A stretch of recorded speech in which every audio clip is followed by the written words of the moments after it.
हाँ जी। तो क्वेश्चन लिखिए,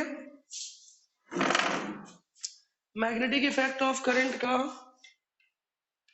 अभी तक का सबसे favourite question, magnetic effect of current. हाँ जी, क्वेश्चन क्या है कि एक सर्कुलर लूप है, सर्कुलर कॉइल है, लूप बोले कॉइल बोले बोथ आर सेम। इन दोनों को बैटरी से जोड़ दिया गया, लूप को, लूप के टू एंड्स को। हाँ लिखिए, कैलकुलेट मैग्नेटिक फील्ड, सेल का जो ईएमएफ है वो ई है, रेडियस आर है। Calculate magnetic field at the center of the circular loop.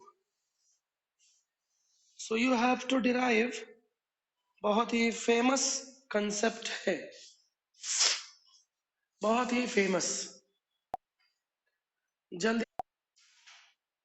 हाँ देखिए, तो हमें क्या कैलकुलेट करना है।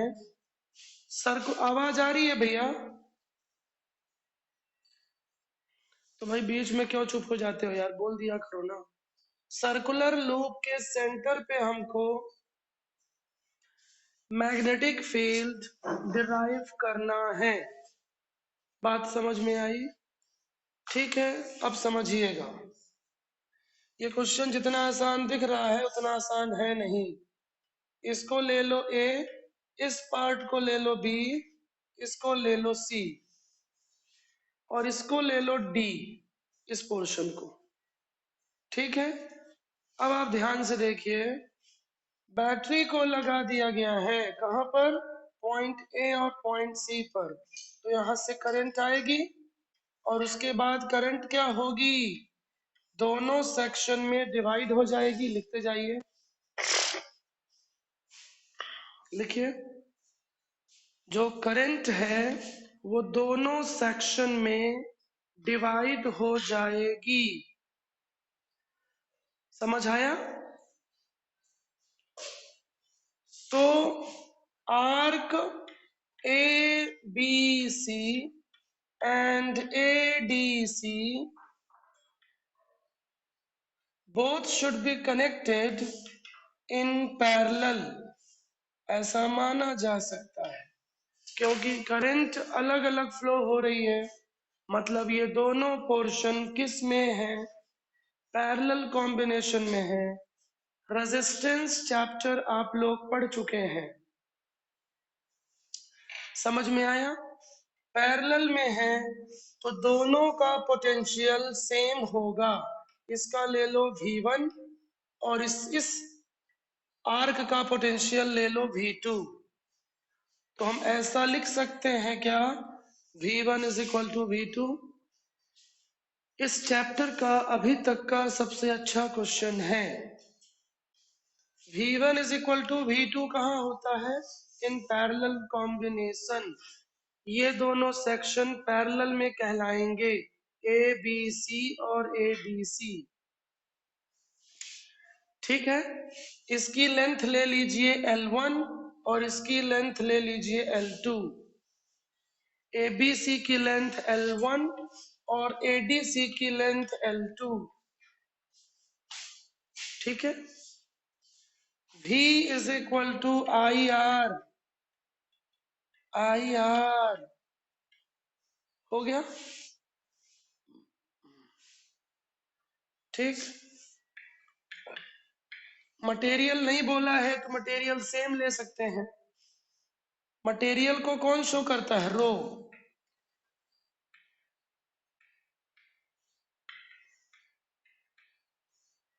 ठीक है, रो L2। ठीक है, एरिया की बात नहीं किया है तो सेम ले लीजिए, कैंसिल।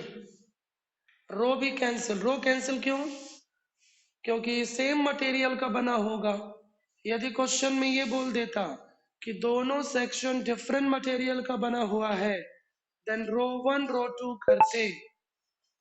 क्योंकि जो रजिस्टिविटी होती है, रजिस्टिविटी वो किसको शो करती है?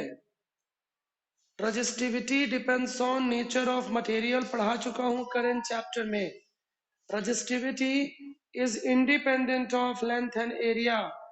Resistivity depends on nature of material and temperature. ठीक है, ऑलरेडी ये पहले एक्सप्लेन किया जा चुका है। समझ आ गया भैया?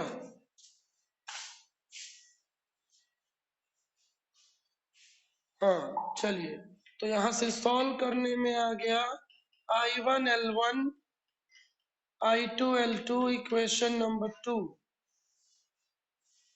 बहुत इंपॉर्टेंट है ये, ठीक है, बहुत ज्यादा इंपॉर्टेंट है। अब लिखिए, due to arc ABC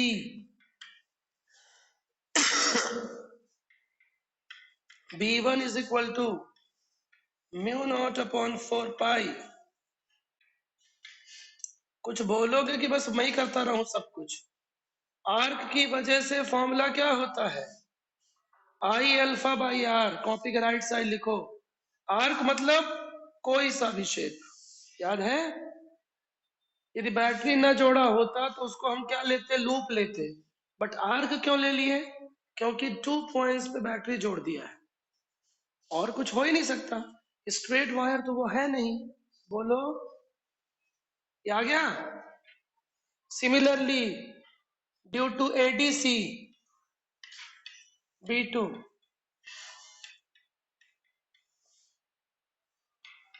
I2 alpha by are.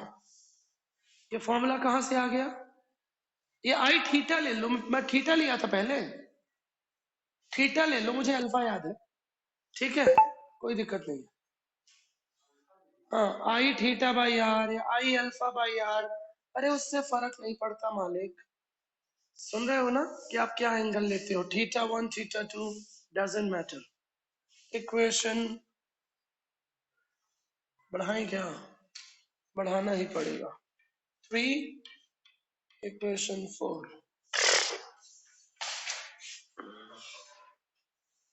बोलो भैया। अब पहले क्या है यार? I1L1 इक्वल टू I2L2 आया है। I1L1 मतलब अल्फा के स्थान पे L आना पड़ेगा। ठीक, आ जाएगा। लिखिए, angle is equal to arc upon radius होता है। बोलो। तो ABC की लेंथ हमने L1 ली है ना?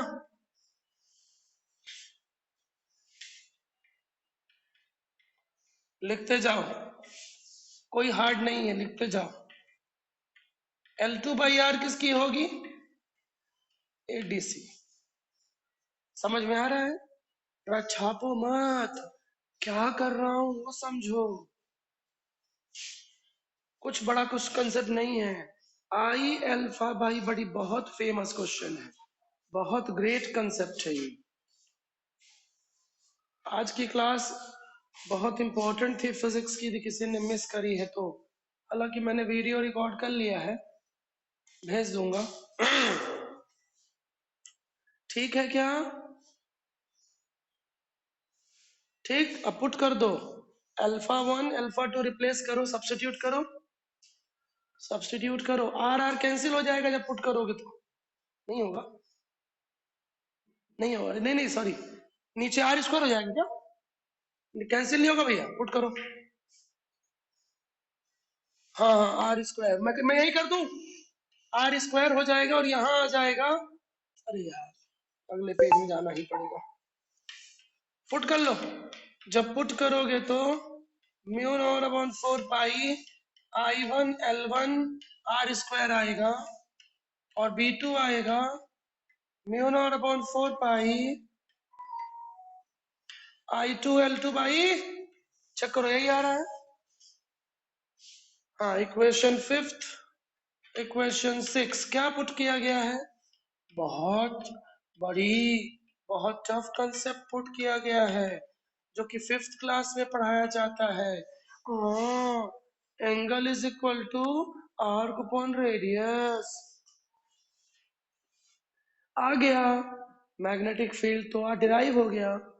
मैग्नेटिक फील्ड तो डिराइव हो। अब एक चीज सुन लो, खास बात, आर्क शेप कंडक्टर के लिए ये भी मैग्नेटिक फील्ड का फॉर्मूला होता है, IL/R²।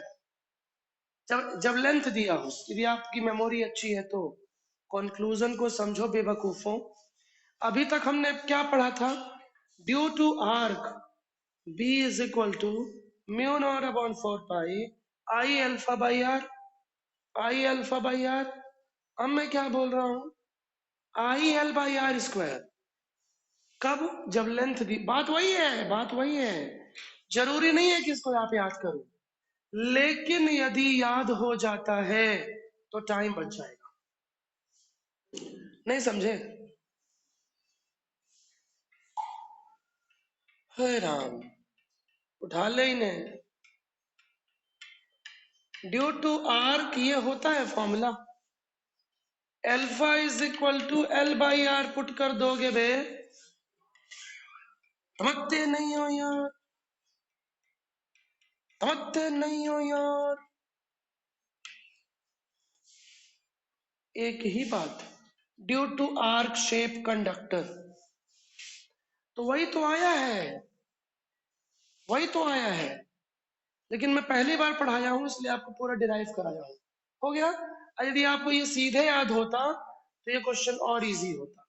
अब आ जाइए, आ जाइए। दोनों में करंट की डायरेक्शन सेम है क्या? नहीं हो सकती सेम। क्यों? इसमें करंट जाएगी इधर, इसमें जाएगी इधर। अब लगाओ राइट हैंड पाम रूल। ये इसमें करंट आएगी ABC में डॉट, और इसमें आएगी क्रॉस अंदर की ओर। राइट हैंड पाम रूल लगा, क्रॉस। ये यहाँ डॉट लगाओ, यहाँ क्रॉस लगाओ। तो लिखिए, so from right hand palm rule B1 minus B2, क्यों? दोनों की डायरेक्शन अपोजिट है। B1 की डॉट है आउटवर्ड और B2 की क्रॉस है इनवर्ड।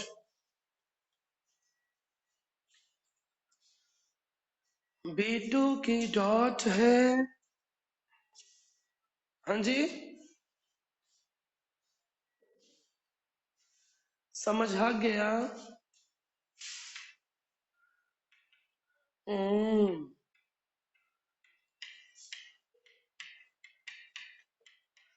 सरकाइलो, सरकाइलो खतिया, जाड़ा लगे ठंडी आ गई है, जाड़े में कियारा प्यारा लगे, सरकाइलो। हाँ, हो गया। माइनस क्यों किया? क्योंकि दोनों मैग्नेटिक फील्ड की डायरेक्शन ऑपोजिट है। ABC है डॉट और ADC है क्रॉस। जिन लोगों को नहीं पता, डॉट का मतलब होता है मैग्नेटिक फील्ड आउटवर्ड, ये इस चैप्टर का सिंबल होता है। और क्रॉस का मतलब होता है inward. Right hand palm rule, thumb current की डायरेक्शन को शो करता है, फिंगर जिस पॉइंट पे मैग्नेटिक फील्ड फाइंड करना है। लेकिन हम शुरू में डिराइव कर चुके हैं, I1 is equal to I2 is equal to L2 आ चुका है ना ये। तो इसको मेरे पापा थोड़ी ना पुट करेंगे, इसको पुट करो। जब यहां पुट करोगे, ये दोनों इक्वल है, दोनों इक्वल है तो IL ले लो, इक्वल है ना, तो दोनों फॉर्मूले सेम आ जाएंगे। होगा जीरो, होगा रिजल्ट, आंसर हो गया जीरो। Famous concept. अब चाहे तो आप इस क्वेश्चन को याद भी कर सकते हैं, ठीक है।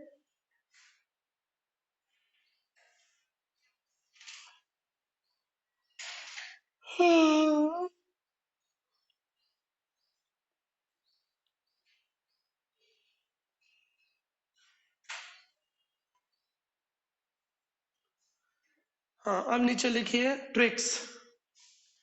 स्टार लगा लीजिए, ट्रिक्स। क्वेश्चन ये था कि कोई सर्कुलर लूप है, उस पर बैटरी जोड़ दी गई। अब सुनिएगा, ट्रिक्स लिख लीजिए। ऐसे आने वाले बहुत सारे क्वेश्चन सॉल्व मत करिए, ये तो मैंने आपको सॉल्व समझा दिया, अब आंसर याद कर लो। इक्विलैटरल ट्रायंगल आए, इक्विलैटरल ट्रायंगल, और उसमें बोल दे कि बैटरी जोड़ दिया है, लिख लो, बैटरी जोड़ दिया है, ठीक है। इक्विलैटरल ट्रायंगल, स्क्वायर बोले बैटरी जोड़ दिया है, और क्या होता है, क्यूब, क्यूब क्यूब, क्यूब बोले बैटरी जोड़ दिया है, लिख लो। इन सब का मैग्नेटिक फील्ड जीरो, सॉल्व करने की जरूरत नहीं, बट ध्यान रहे, लिख लो, मटेरियल यूनिफॉर्म होना चाहिए, यूनिफॉर्म मटेरियल, यूनिफॉर्म मटेरियल एक ही पदार्थ का बना हो, जिससे रो सेम हो, सुन रहे हो। और सर्कल तो पढ़ ही चुके हो, सर्कल तो पढ़ ही चुके हो ये, तो circle, equilateral triangle, square, cube, इन सब का मैग्नेटिक फील्ड जीरो होगा जब बैटरी को जोड़ दिया जाए। क्लियर है कि नहीं क्लियर है? हाँ, तो सॉल्व करने की भी जरूरत नहीं है। बोलो, मजा आ गया? बताओ, मजा आओ कि नहीं आओ? मजा में कोई कमी छो? बताओ, मजा आओ कि नहीं आओ?